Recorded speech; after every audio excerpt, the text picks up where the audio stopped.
That means one person's selfishness costed millions of lives. Isn't it?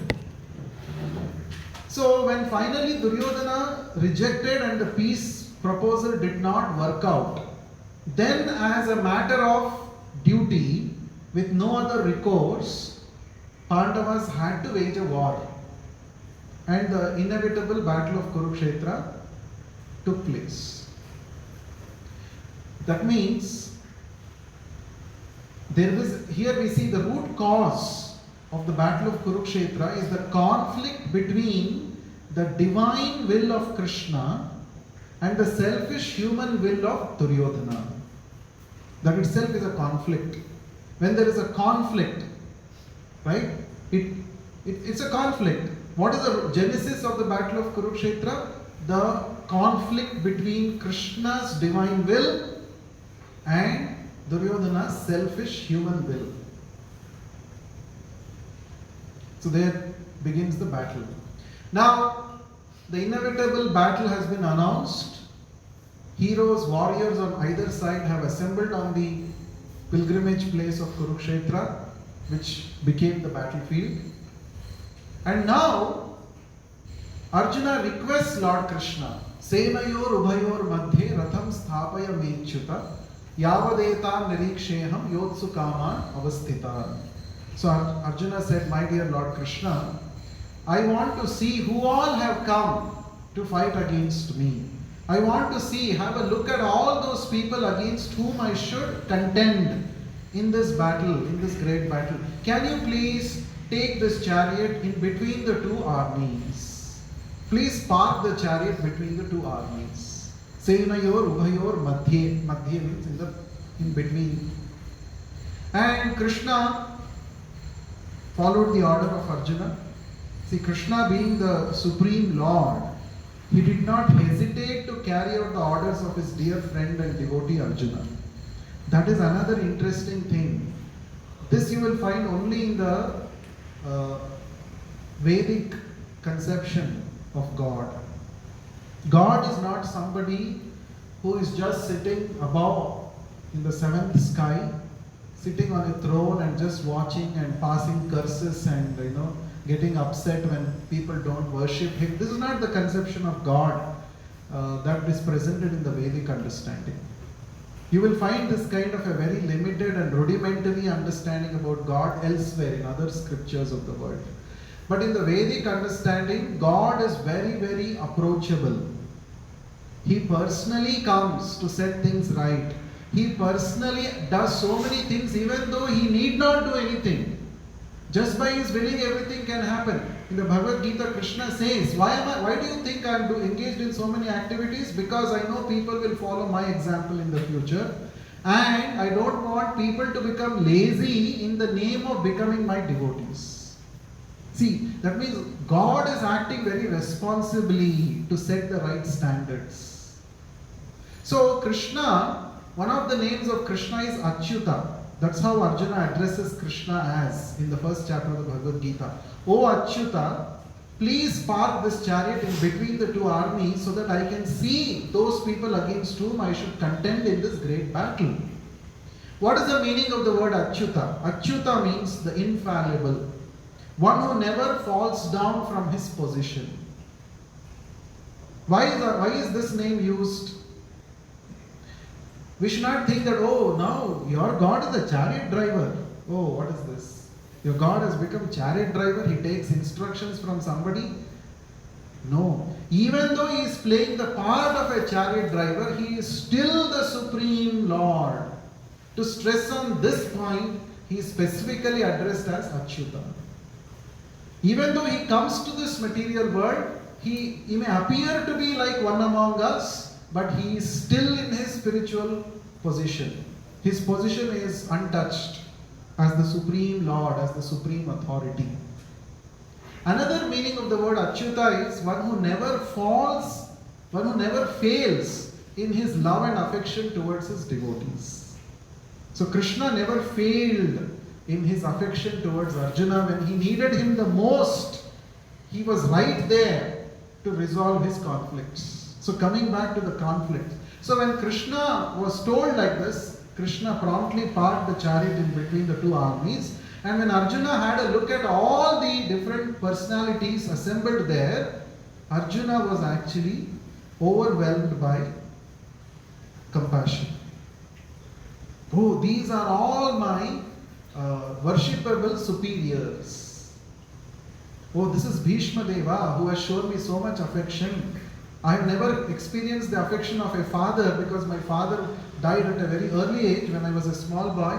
But it was all due to this personality, my grandfather Bhishma, that I was able to see love and affection. Even amidst the plotting people who were against us like Duryodhana and others, Bhishma was always affectionate to me. How can I shoot arrows at this great personality? How can I even think of killing him? And here is Dronacharya who taught me the art of warfare, who taught me how to shoot arrows. How can I shoot arrows against him?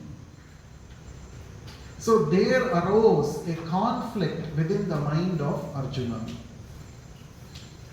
No doubt this is meant for establishing dharma. No doubt dharma is on our side. We are right in asking for our rightful claim on the throne of Hastinapura. But still, is it really required that I should kill these people and then ascend the throne? This was the dilemma, this was the conflict in the mind of Arjuna. That means, you see that many times people ask this question. Why did Krishna speak the Bhagavad Gita to Duryodhana? Had he spoken Bhagavad Gita to Duryodhana, probably the battle wouldn't have happened. Many people give this kind of a reasoning and this thing. Why did he speak to Arjuna instead? Or maybe because Arjuna was a soft target. Arjuna already had a relationship with Krishna and Krishna used this to instruct him and motivate him to fight the battle. But Krishna knew that Duryodhana was adamant. He already had a first-hand experience of his adamant nature when he went as a peace messenger. That is why Krishna did not choose Duryodhana to give this knowledge. So we understand why. See, in the first chapter of the Bhagavad Gita, Krishna never spoke, but still it is part of the Bhagavad Gita. Krishna did not speak anything in the first chapter, but it is part of Bhagavad Gita. Why? Because it sets the foundation. How thoughtful a person is Arjuna. Arjuna is so thoughtful. He is not thinking that, oh, I got an opportunity now to take revenge against all the atrocities that these Kauravas have done. Now let me recklessly kill everybody. He was not like that. He was not like that. He was actually very thoughtful. He was foreseeing the consequences of this battle. See, that is a quality of a thoughtful person. So there are three modes which act upon us, which influence us always. First is mode of goodness, sattva guna. The second one is mode of passion, rajoguna. The third one is mode of ignorance, tamoguna. How do you know whether you are under rajoguna, tamoguna or sattva guna in any given circumstance? Very simple. If you first think before acting, then you are in sattva guna. First you think, okay, now I'm going to act in this way, now I'm going to speak in this way. What will be the effect of this speech of mine? What will be the effect of this action? What will be the effect? What will be the consequence? Thinking about it and then acting, that is called sattva guna. Your thought precedes action, that is sattva guna. That is a first class way of working. Thought precedes action. Second class way of working is action precedes thought. Sometimes we act in a certain way, we speak, we blurt out some words, and then we regret, oh, I should not have spoken this way. Oh, I should not have acted this way. This has hurt this person. I should not have spoken like this. That means being impulsive, impulsively acting without any forethought. That is called Rajoguna action. Rajoguna action always leads to guilt. It leads to distress to you and to the other person who is involved in the situation. Now, the third class action is tamasic way of acting. What is tamasic way of acting? Neither you think nor you act. You are too lazy even to think. That is called tamoguna, mode of ignorance. Like many times, we plan to get up early in the morning. We keep an alarm clock. Alarm clock promptly rings, but we start giving reasons. Our mind starts giving reasons to us. Oh, it is so cold. Why so early? After 1 hour, let us see. Like this kind of thinking. This is tamasic lifestyle. The more we act in tamasic lifestyle thinking, the more we become dull-headed, the more we lose power to discriminate what is right and what is wrong. It's like a whirlpool. The more you are influenced by tamoguna, the more you get sucked into tamoguna, the more you will lose ability to make the right choices and decisions in life. So Bhagavad Gita tells us that try to come to sattva guna. Now that is what is exemplified in the very first chapter of the Bhagavad Gita, where Arjuna is thinking. He is thinking loudly. What are the consequences of this battlefield? He says, see, if all these men are killed, their women, their wives will all become helpless. They'll become shelterless. And what will happen to them? And because of this, there may be many others who may take advantage of this situation. There will be adultery in the society. That will give rise to unwanted population. Varna Sankara. Arjuna tells all this in the first chapter.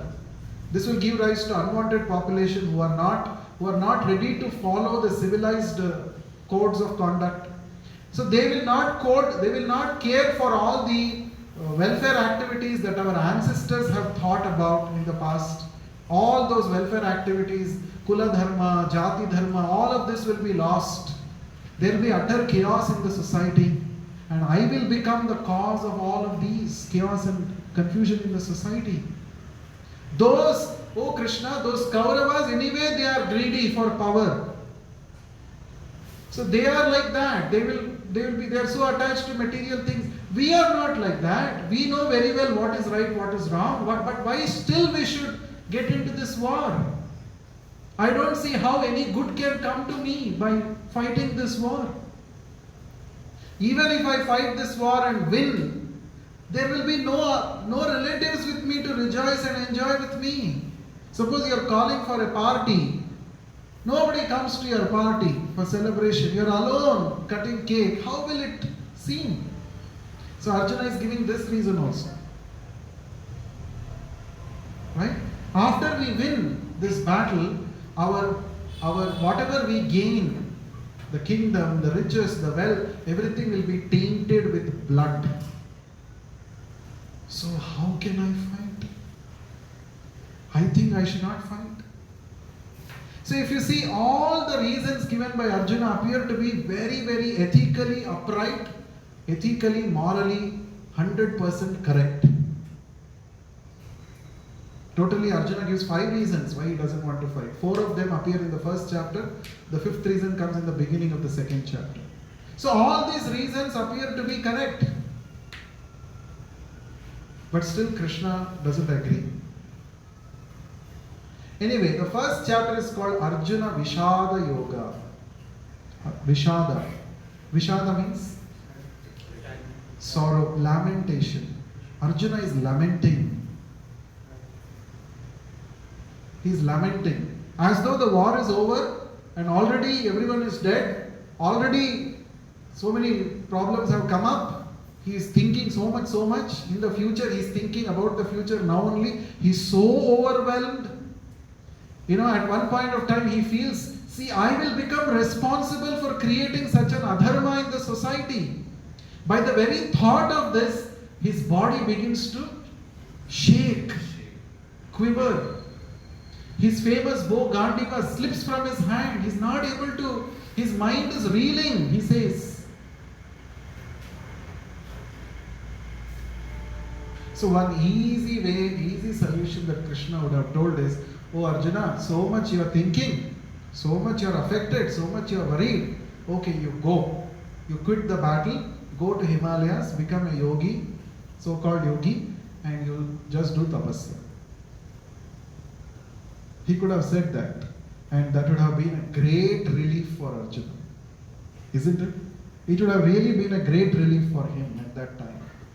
Many times when we are trying to do something in life, some new project we take up, or it could be some of us, I don't know if you can share, maybe you wanted to pursue this research field, it is a passion for you. So you chose to be part of IISc. Maybe at home, friends, relatives, parents would tell, there is no scope for this research. Get an engineering degree or get into IIT, get this, you'll get a good, there's a lot of scope, So there is a conflict. You want to do something, there is some other pressure coming up. Is it when there is a conflict, when there is more than one option in front of you, there is always a conflict, right? So here in Arjuna's case also there is a conflict. Now his conflict is not a self-centered, it is not arising because of his self-centeredness. Not like Duryodhana. Duryodhana, what is his thinking? Only I should be there, let all others go to hell. I don't mind. I should enjoy. Self-centered. Such a selfish person will not be able to appreciate what Krishna speaks. That is why he was not chosen to be the recipient of this great knowledge. But Arjuna, he is such a tender-hearted person who is so considerate about the consequences of his action. He is not recklessly acting. Therefore, he was chosen to be the recipient of this knowledge. So the first thing that we come across in the Bhagavad Gita is conflicts are actually good. Conflicts should be welcome in life. You should welcome conflicts. Why? Why? Can anyone tell me why? It teaches the difference between good and bad. Okay. It gives the experience about choosing between two hard choices. Okay. So eventually we can easily choose what is more better. Then good. Any other reason? More clarity about the situation. Good. We value the things, the good and bad. Okay, good. Any other? It can help us choose the better option. Okay. Conflicts are good because without conflicts you will not seek for higher knowledge and understanding. If there is no conflict in life, my life is like a, bed of roses, a piece of cake. Everything is happening very nicely. You should know that something is wrong. Actually, something is wrong. That means you are not growing your inner muscles.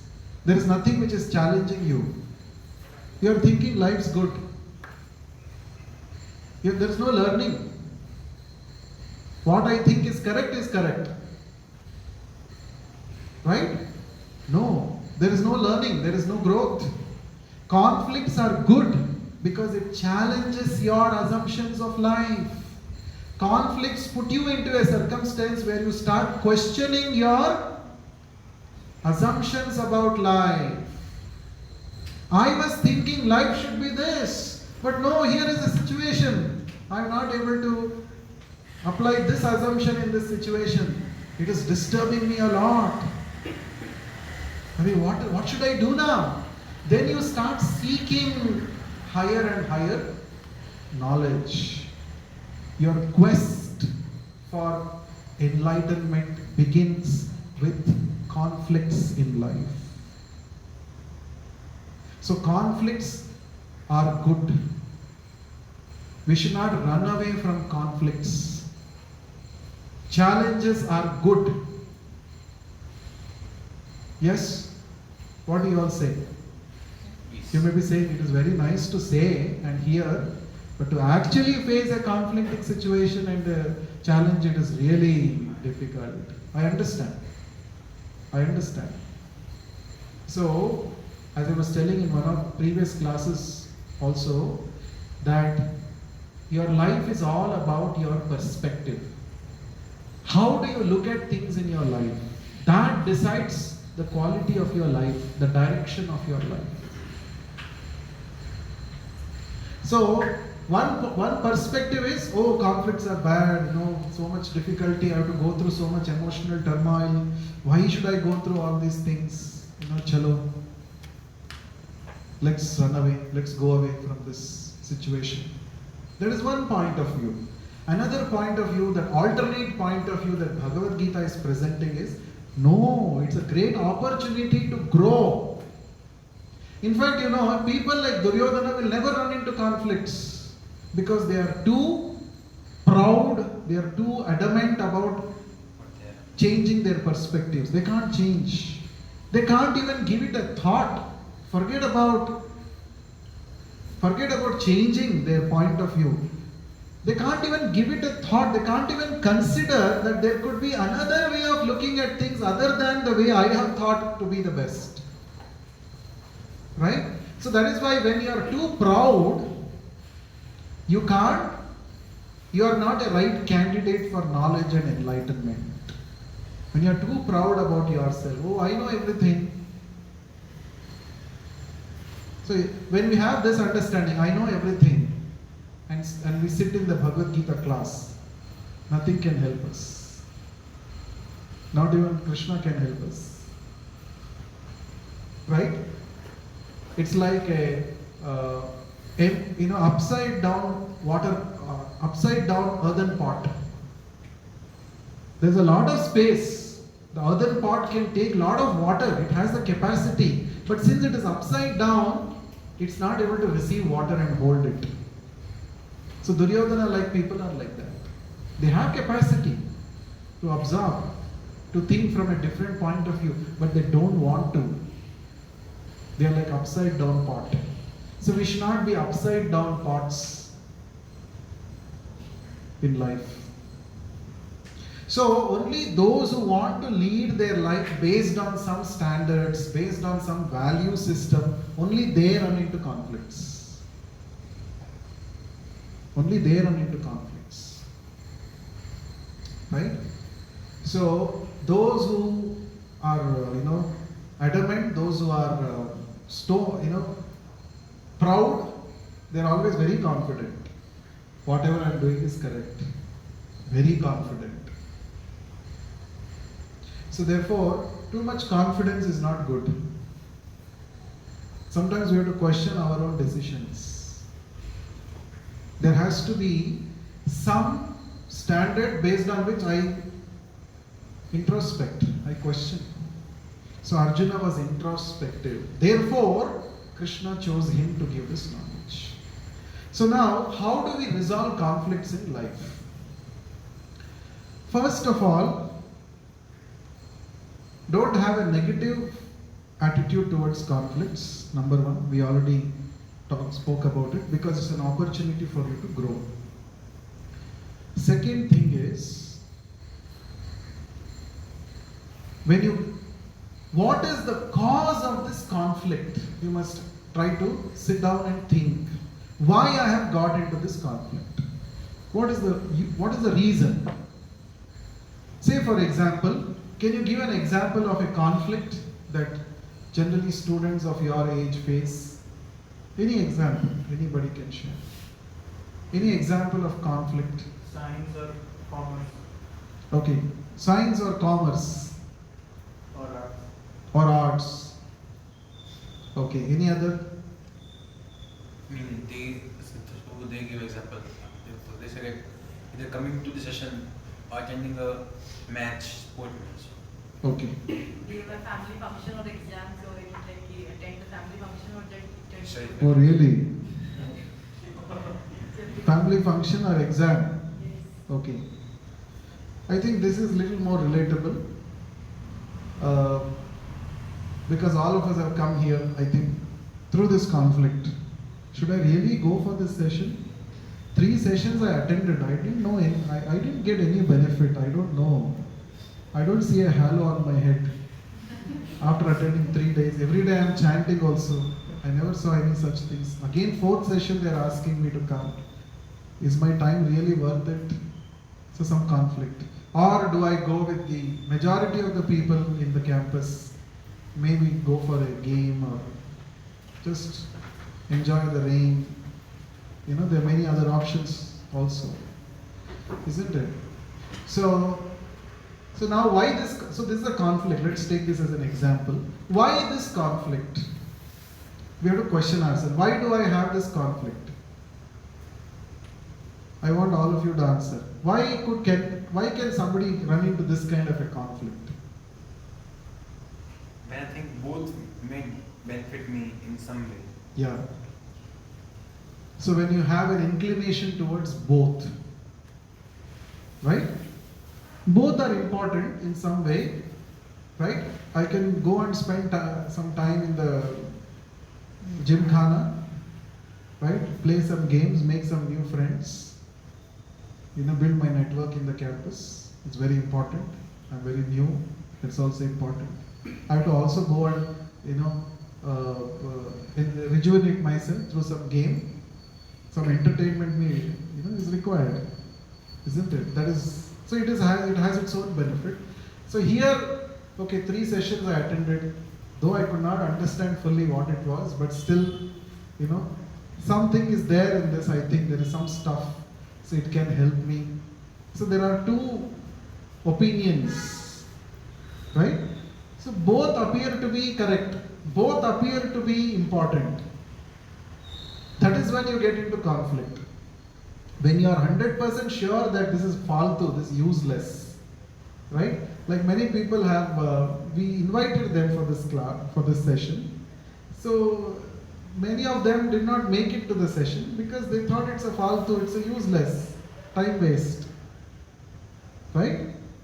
No, they may have all legitimate reasons. I'm not condemning them. They may have all legitimate reasons. They may have other priorities also, which are more important, maybe this week, this time. So therefore, they have chosen not to come. But somebody outrightly, if he says this is a faltu thing, no conflict at all comes in his mind. That means first thing is we should understand that conflicts are coming. If this conflict has come, because I think both are important. Both are important for me. Both are important. Now the second step. The second step is, okay, if both are important, how do I decide? How do I decide? There are many tools given in the ancient Vedic wisdom, Bhagavad Gita, based on which we can take some quick decisions. I'll tell you one tool today. This is called setting priorities. Shreyas versus preyas. Shreyas versus preyas. Shreyas means ultimate good. Preyas means immediate good. So, the wisdom tells us that when there is a conflict between 2 things, use this as a tool to resolve that conflict. What is this going to ultimately help me? If it is simply, it is going to help me today, immediately, it's going to give me some pleasure. It's going to release some pleasure hormones within my body today, which will last for maybe 1 hour or 2 hours. Something which I get immediate gratification. So then the wisdom says that always go for long-term good. Invest your time mindfully in those activities which will help you gain a long-term good. Okay. Now I'll give you another situation. Let's say now from morning you are in your lab. You didn't even have breakfast, didn't even have lunch. Okay. Now there is a conflict between in your mind. Should I have my dinner or should I go for this class? Then what do you think should be a choice? I would say, no, you see, when I say having dinner will give me immediate benefit, but attending this class will give me long-term benefit. So let me skip my dinner and go for this class. Then I would say no. They say every rule has an exception, right? Now here, morning I have not taken breakfast, lunch also I have not taken. Now I am feeling so weak. So even though it is a short-term good, still first I will go and have my dinner. Then if the session is still there, I will go and attend the session. But the principle is what is going to be good for me long term, I should do that. Right? So now, take this example, science or commerce or arts. Okay? Now here, many things come into picture. What is your inclination, first of all? Because you are the one who is going to do the course. Now, the market, you may go and do some research and find out that actually, arts is bekar. Actually it's not bekar, but in India the situation is like that. In India, as I was telling first people do engineering and then they think what to do in life. That's the situation. Right? I'm not an exception to this. Okay, so I'm very happily saying this. First people do engineering, get an engineering degree, and then think what to do in life. Okay, anyway. So luckily for me, when I was in the 3rd semester of my engineering, I got to know what to do in life. So I'm here. Okay, but the point is, suppose you are the one who is supposed to do engineering or whatever you want to do. First you think, my guna karma swabhava, my body-mind system will suit which one? Will suit what? That is important. To a certain extent, your 10th standard marks will also give you an indication of that. Suppose your maths is not so good, your science math is not so good. So very logically, you should not go for science stream. I'm just saying, there may be exceptions. Albert Einstein's score was not so great. Okay, he was actually a person who was sent out of his school because the questions that he was asking, teachers were not able to handle him actually. Him and his questions both. So he was sent. Anyway, but still there is some indications. So I feel thrilled and I feel overjoyed. I'm so excited about science. Then go for science. Suppose you feel no. I am more expressive. I like maybe something else, not science. Science is too objective. I'm more of expressions. I'd like to explore other things in life. I believe in freedom of speech and I want to. Somebody is good at writing. Somebody has an inclination to speaking. So maybe he should go to arts. Right? Now I'm realizing maybe 20 years back I should have chosen arts. But everybody told me engineering banna is so engineer. But now I think that maybe I would have been better that way. Anyway, no problem. Now I can't go back. There's no. But the point is, based on something you have to make a choice. Right? First, what is your inclination? In this case, I'm just speaking about choosing science versus commerce. What you feel. Second, yes, you should definitely make your parents part of the decision-making process. That is very, very important. Now, you cannot say, this is my life, I will do whatever I want to do. That will be too adamant. What do you say? So you make parents part of your decision. That means when you are considering various options, just like Arjuna is thinking loudly, he is speaking to Krishna, considering, sharing what he is going through and taking his opinion. Because Arjuna has faith in Krishna, that he is my well-wisher, he is my friend, he will definitely help me to resolve or come out of this conflict. Therefore, sharing is very important. So don't share with the whole world. You don't have to put on Facebook status, look, I have a problem. Should I choose science stream or commerce stream? Please vote. Your voting lines start now.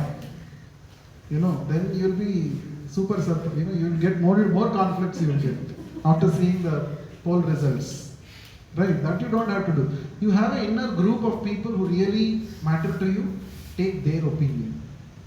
Maybe consult your teacher whom you are in good terms with, because the teacher knows you, he or she has observed you for 3-4 years in the college school. Okay, he'll say, for you, I think this is good. His opinion it is. Again, it's not a decision. Opinion. The entire Bhagavad Gita, if you notice, the language that Krishna uses, very responsibly he speaks. He says, this is my opinion. Krishna is speaking like that in the Bhagavad Gita. He is not saying, I am Lord. Therefore, you have to accept, Arjuna. Otherwise, you will go to hell. You are doomed. Many people give this kind of opinion. Hey, science, if you don't take science, satya nash ho jayega. If you don't become engineer, there is no future for you. People make such kind of statements as though they have seen your future, as though they are the ones who are making your future. No. Krishna is not speaking like that. Many places you will see in Bhagavad Gita, Krishna says, see, according to Vedanta Sutra, this is what it is. According to Sankhya philosophy, this is what it is. Krishna is saying that. See, this is called consultation. Giving consultation doesn't mean you pass a fatwa. You just give a judgment. No. Your consulting means you're just giving your opinion. See, from this source, this is what it is. From this source, it is what. It's not meant to create confusion. It is meant to give you more clarity. So Arjuna is saying, Krishna is saying, see, according to Vedanta Sutra, this is what is the opinion. And this is my opinion. Okay. And the Sankhya philosophy is saying this, that is the opinion of the Sankhya. So from all these points of view, Arjuna, I think the best thing for you is to fight. I think you should give it a shot.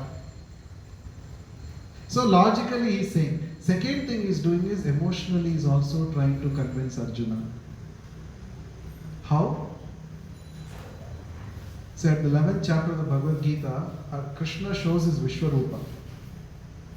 And in the Vishwarupa, Arjuna could see what is the outcome of the war of the Kurukshetra. He could see that all those great warriors whom he was hesitant to shoot arrows at, Bhishma, Drona, Krupa, all of those people, they are helplessly getting into the mouths of the Vishwarupa. So Krishna is showing the future. You see, I have already decided what should happen in the battlefield. I have already decided. Whether you fight or don't fight, doesn't matter. See, this is a game changer in Bhagavad Gita. First, Krishna is telling. Now you may ask why Krishna didn't show this in the beginning only. No, Krishna is considerate. He's saying, yes, whatever you are saying is correct, but still, this is what is correct. You must do your duty. As a matter of duty, you should do it. All that he says. Finally, Krishna shows his Vishwarupa and says, Arjuna, you are saying you are the one who is going to kill Bhishma and Drona. No, you are mistaken. Actually, I am the one who is killing. You just be an instrument in my hand. So then Arjuna got a different perspective. Oh, I was thinking I am the doer. I was thinking I am the one who is going to kill all these people. No. See, another important lesson that why we become attached to some idea is because we adopt a sense of proprietorship. So throughout Bhagavad Gita, Krishna is teaching this one point. Every time, every now and then he brings up this. He says, you are not the doer. You are a co-creator of your future. You are not the creator. You are not the sole creator. S-O-L-E, soul. You are not the sole creator. Yes, your actions, your decisions do have a role to shape your future, but that is not the only deciding factor. Many times, when we watch some interviews, recently I was watching an interview, AIR rank 1 in one of the competitive exams. Media people go and interview. They say, how you were able to achieve this? All India rank 1. So he was saying that, my mother was very supportive. Whole night she was staying awake for my sake when I was busy preparing. Every now and then she would come and give me a cup of coffee. So that actually motivated me a lot. And then he said, my teachers were also teaching me very good, very nicely. I owe my success to my teachers, my mother. He was giving a number of reasons. That means, you see, this is humility.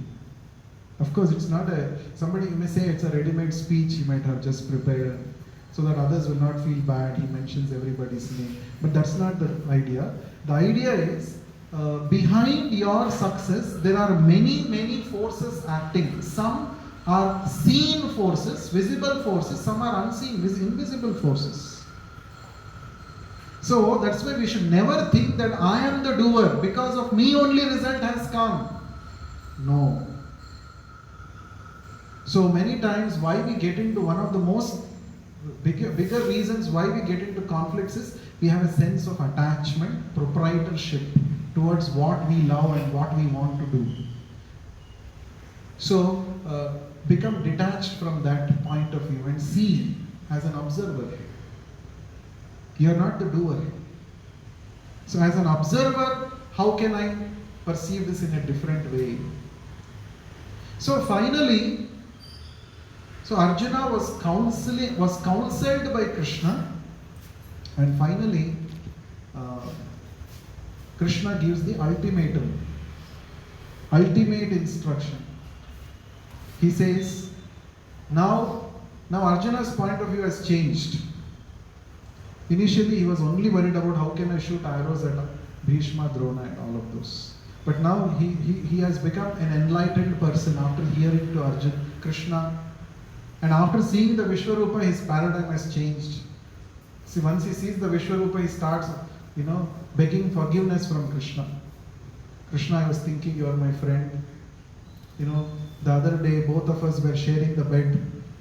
You were just on the same bed, we were both sleeping. And I used to address you as, hey Krishna, hey Yadava. Like this I was calling you. I'm so sorry. I didn't know that you are the Supreme Being. See, paradigm shift. So finally, Krishna says, this is one important thing this is our final faith, final thing. Yes, I will put faith in the Lord, I will go ahead. I have considered all the pros and cons of all the choices in front of me.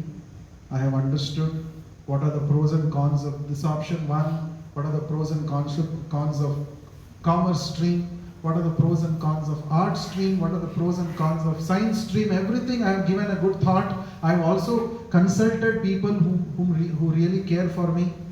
I have taken all their opinion. Now finally my gut feeling. What is my gut feeling? Chalo, we'll take this science over. Let's take. And you pray to the Lord. My dear Lord, please guide me, please help me. Right? This is what Arjuna did at the finally. He said, Karishye vachanam tava. Arjuna said, okay, my dear Lord, whatever you have told is fine. Now whatever you have told, you want me to fight, isn't it? Because this war is arranged by you, you said. Okay, I will go by what you are saying. Over. Chapter close. It's not that perpetually you keep remaining in that conflict for 10 years and don't do anything about it. Then it is waste of time. You should not make that conflict resolution as a PhD project. 8 years, 9 years I am doing experiment after experiment, consultation after consultation. Still I have not found the result. Therefore it is going on, lifetime project. It should not be. No problem, there is scope for making mistakes. It's okay. Next time when you encounter a different situation and conflict, you will make better choices. That's okay. To err is human. We don't expect too much from we should be perfectionists. Hey, I should never make a mistake in my life. What will everyone say? Biradari ke log kya kahenge? The people have this kind of an understanding, right? Oh, you failed in maths. Oh, how will I show my face to people, relatives? No, it's okay. It's okay. Next time, supplementary aayega. I'll do well. That's how it should be. But then, so that is how the conflict resolution happens in Bhagavad Gita, if you study. Right? So first step is, there are too many things bothering him. So he notices that there is a conflict, number one. First you have to identify that there is some problem. Second is what? You go and express to somebody who is close to you, whom you have confidence in. Right? Don't conclude to yourself and just finish it off. Don't try to suppress. If you suppress a conflict, what will happen? No, you will always remain confused only. Right? And then, some 2-3 times you suppress, what happens? It comes out more strongly. The pressure cooker effect will come out in some other situation. You'll have a blast. So that's not good. So you express. So first you identify, second you express. Third is, along with expressing, you should also weigh the pros and cons of both the options, or whatever number of choices are there. Express that. You tell your father like this: my dear father, if I take science, these are the pros and these are the cons that I have thought of. If I take this thing, I also consulted my teacher, this is her opinion. You present everything to your father. This is called making them part of your decision making. Right? So Krishna did not make decision for Arjuna. Krishna only gave the wisdom. Reference points Krishna gave. Arjuna decided. So based on Shreyas versus Preyas. This is one of the distinctions. This could be one of the distinctions which will help us to make many decisions in life. Don't go by what is going to immediately be good for me. Always think of long-term good. This is one perspective. There could be other perspectives. So when you discuss, you will also come across many other perspectives. And finally, after weighing the pros and cons, after consulting, after this thing, make a decision. So you are not quick to decision. You have considered, you have consulted, then you are making an informed decision. Right? And if something goes wrong in your decision, don't play the blame game. Own up the decision. Yes, I have chosen like this. So as a part of this decision, it has come. It's okay. It's a learning. I will take it. Move forward. That's all. Oh, this fellow told me like this. That's why I took this. Sometimes people say, no. Oh, my mother told me to take science. See what has happened. My whole life is gone now. No. Don't make others a scapegoat in your life. You make decisions, you own your decisions, and you own the consequences also. Don't play the blame game. The blame game is going to simply make you weaker and weaker. It's not going to help you at all. You will always think you are a victim of circumstances. Is that going to make you any stronger? No. It's okay. So I got some learnings. Next time in a different situation, I will consider this point also while making decision. That's how it should be. Okay? But one important thing that we should all know is that the Lord is there in our heart as Paramatma. This also Krishna says again and again in the Bhagavad Gita. He says, I am situated in your heart. And if you have faith in me, from within I will direct you. This is very interesting. divine intervention will come, provided we have done our duty. First, we do our duty. All this weighing pros and cons and consultation, all this you do, have faith in the Lord. Now, how to have faith in the Lord? It's just not a matter of saying, yeah, I have faith in God. No. We must have a connection with God. That's very important. We must have a relationship with God. Just like you go and consult your parents before making a decision. Because why? Because you have a relationship with them. You consider them that they are important in your life. In the same way, Krishna says in the Bhagavad Gita, Pitaham asya jagato mata dhata pitamaha. He says, I am the mother of all mothers, father of all fathers. Suhridam sarva bhutanam. He says, I am your real well-wisher. Many places it comes in the Bhagavad Gita. So have faith in me. Kaunteya pratijanihi name bhakta pranashyati. If you become my devotee, if you have faith in me, I will not leave you simply on the highway like that. So like this, Krishna is assuring, reassuring. Therefore, it's very important that we have relationship with Krishna. In the concluding words of the Bhagavad Gita, towards the end, Krishna says, with my mercy, you can overcome any kinds of obstacles. He is reassuring. As a concluding remarks, he is saying, with my mercy, with my blessings, any kind of difficulties, any kind of problems you can overcome. I assure you, don't worry.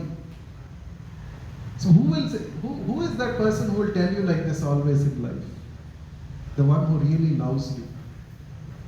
The one who really loves you, he'll say, don't worry, no problem, take this college, take this seat, it's okay, I'm there with you. He's saying.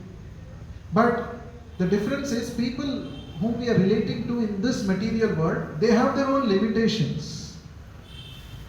Even though they say, I'm there with you always, they can't be. Because they are limited personalities. But God, Krishna is not like that. He is unlimited.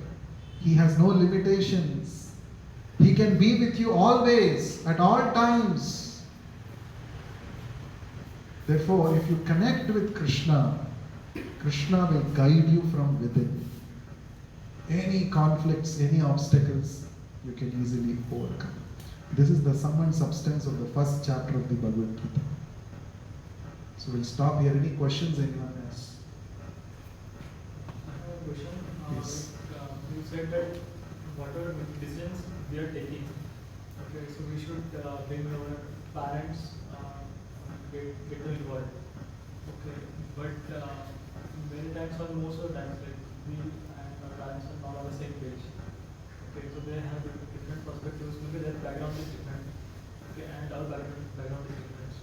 So in that case, how to convince them? Yeah. So I get your point. But from my experience, of dealing with my own parents and also helping people to have a healthy relationship with their parents, what I see is most of the time it's not that parents want to impose their decision on you. That is not the thinking, right? They just want you to have a good future. They are your well-wishers. They just want that my son or my daughter is taking my opinion also. Thoda to sun lete. This is their complaint many times when what I've seen. No, when you were young, you wanted our help for everything. You were asking me for even small things. Now because you're per nickel aaye, you're not even caring. See, what they say is a fact. It's true. At least in Indian setup, it is very much true. See, the Western thinking is different. As soon as they're teenagers, they're all on their own. They leave the house and go. But here, it's not like that. In fact, that's the greatness of Indian culture and value system. So they don't want you to simply mindlessly do what they say. But while you're considering, while you're thinking, while you're planning, choosing, involve them. What they are saying also, listen to them.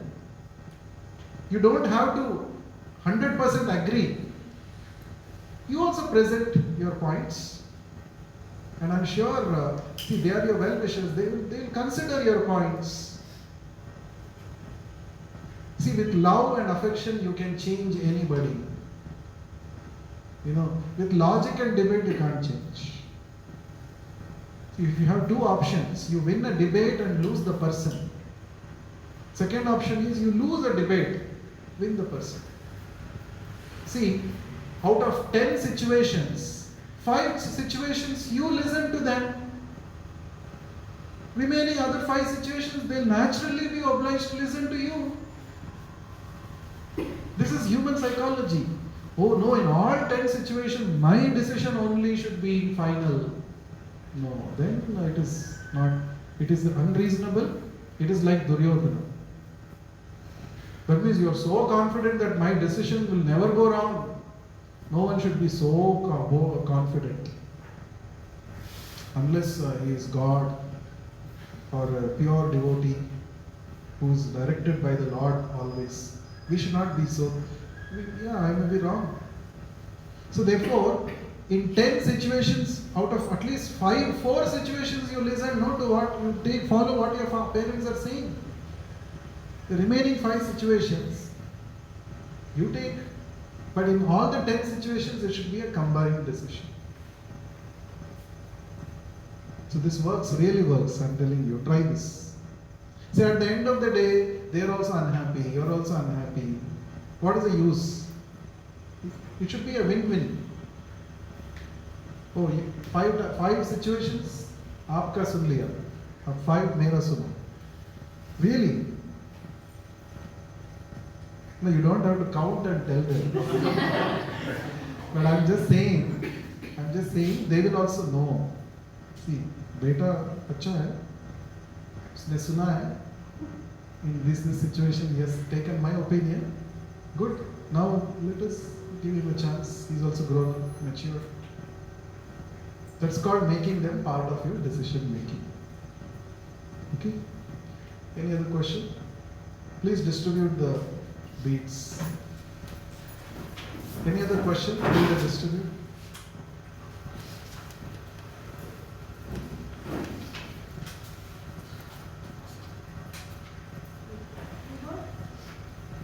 No questions?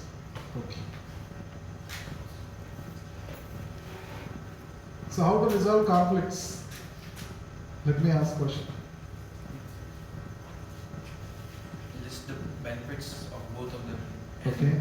Try to focus on long-term benefits. Now first you have to understand why the conflict has come.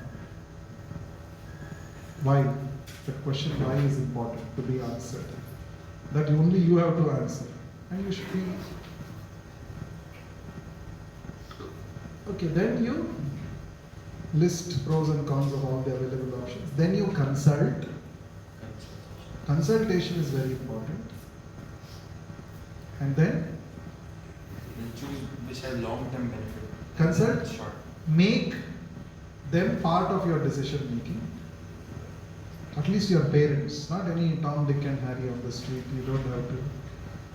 And then you choose you make a decision. You see, if your decision is based on impulse, sometimes impulsively we get, no? What is that impulsive? Give an example. Huh? Abhi khana hai. Pizza abhi khana hai. So take the phone, Swiggy, tuck, immediately it will come. It's an impulse. We feel some push, urges coming within the body. Now only I should eat. So you made a decision. Yes, I should eat sweet, pizza. So impulsive decisions are not good. Later you will regret. I'm not saying we should not eat pizza. I'm just giving an example. Okay. So that's why somebody outside of our mind, you consult that another person also. Because our mind always, we always think in this one way, one pattern only. Maybe there's a different way, another perspective. Let's hear from another perspective. Let's hear from third perspective. This we do in when we go to doctor. We take second opinion sometimes. Not for simple common cold and all. We don't take. Suppose if one doctor says you have cancer. Suppose after seeing your report, he says you have cancer. Generally we don't accept. No? We want to go and reconfirm with another well-known doctor, isn't it? So that's how we make decision. And finally, as I said, connect with Krishna, because he is always with you, and he can guide you from within. That's very important. And how to connect with Krishna, how to have a relationship with Krishna, simplest process is by chanting the holy names. So if you're not doing it every day, my request to you is, please do it every day. Every day, just 10 minutes, spend with Krishna. Strengthen your bond with him, strengthen your relationship with him. Okay, so let's begin. Shri Krishna Chaitanya, Prabhu Nityananda, Shri Advaita Gadadhara, Shri Vasadi, Gaura Bhakta Vrinda. So we'll all chant together. Hare Krishna, Krishna Krishna, Hare Hare, Hare Ram, Ram Hare Hare. Hare Krishna, Krishna Krishna, Hare Hare, Hare Ram, Hare Hare. Hare Krishna, Krishna Krishna, Hare Hare, Hare Ram, Hare Hare. Hare Krishna, Krishna Hare Hare, Hare Ram, Hare Hare. Hare Krishna, Krishna Krishna, Hare Hare, Hare Ram,